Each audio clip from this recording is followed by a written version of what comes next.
This is Democracy Now!, democracynow.org, The War and Peace Report. I'm Amy Goodman with Aaron Matte. We look now at the political climate inside Israel in which the violence in Gaza has been escalating. Several peace protesters inside Israel have been attacked in recent demonstrations. On Saturday, Haifa's deputy mayor, Dr. Sohail Assad, and his son were beaten when right-wing activists attacked anti-war demonstrators protesting Israel's bombardment of Gaza. Right-wing activists burned a Palestinian flag and shouted "Death to Arabs." On Sunday, the captain of a youth soccer team in Beersheba wrote on his Facebook page, quote, "Send left-wing voters to the gas chambers and clean this country of leftists." For the week before the Gaza invasion began, gangs of Israelis were reportedly roaming the streets of Jerusalem and other towns shouting "Death to Arabs." We go now to two guests. Ron Bar-On is an Israeli peace activist who participated in Saturday's protest in Haifa.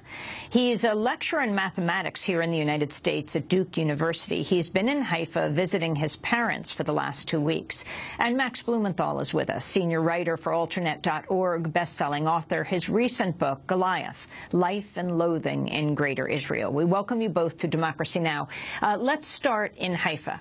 I want to start by asking you, Ron Bar-On, what happened in this peace demonstration? Hi, Amy. We were about 300 or 400 left-wing activists demonstrating against the war for peace between Arabs and Jews, refusing to be enemies. As we arrived, my partner and I saw well over 1,000 activists, militant activists from the right, surrounded by police and others, screaming "Death to Arabs, death to leftists." As we were protesting, they moved towards us. The police allowed them to move towards us. The police allowed them to attack us, to throw stones at us. Later on, as we were trying to leave, the police did not attempt to allow us to leave. They took over an hour to evacuate us while we were under heavy attack by stones and other missiles. Many were injured. We've had over 30 injured. 2 women are still in hospital. There were gangs roaming the streets, beating up anyone they thought was an Arab or a member of our demonstration. Ron Bar-On, can you explain why you went out into the streets to protest? Absolutely.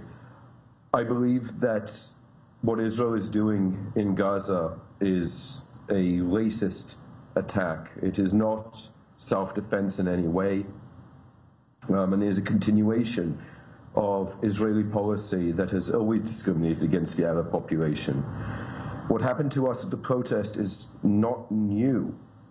This is something that is a trend that has been continuing for many years. There has been much incitement from the political class that has allowed even so-called moderate right-wingers to join cries saying "Death to Arabs, death to leftists," and attacking activists and Arabs in the streets. Well, Ron, on that point, I want to turn to Max Blumenthal in D.C. Max, your book, Goliath, was pretty much a warning about this rise of a racist, fascist culture inside Israel.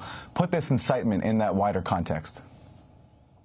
Well, I guess I hate being vindicated for the facts that I produced in this book, that I described in this book, the facts on the ground inside Israeli society. And what we saw in Haifa, what I understand, is that these right-wingers who attacked Ron and other leftists who are heavily demonized in Israeli society, incited against at the highest level by figures like the foreign minister Avigdor Lieberman, that these right-wingers arrived in buses, that this was a very organized attack.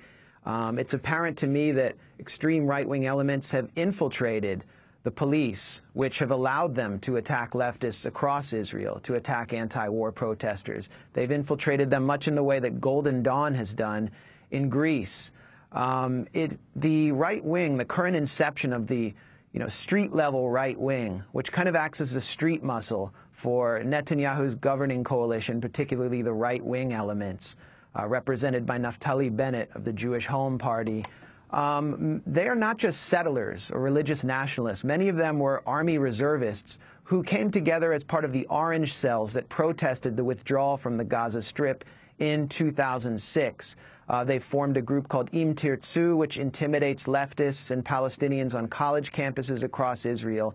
And they are still a major part of the army, including the Army Officer Corps. So the violence that we're seeing in Gaza is not just related to a particular military strategy. It's also influenced by the ideology that has captured the hearts and minds of these young men who have learned to demonize the other and see Palestinians and anti-war and human rights elements as absolutely subhuman. It's playing out unofficially through a vigilante campaign in Israel, but in Gaza, what we're witnessing is the official revenge campaign orchestrated by Netanyahu and the military.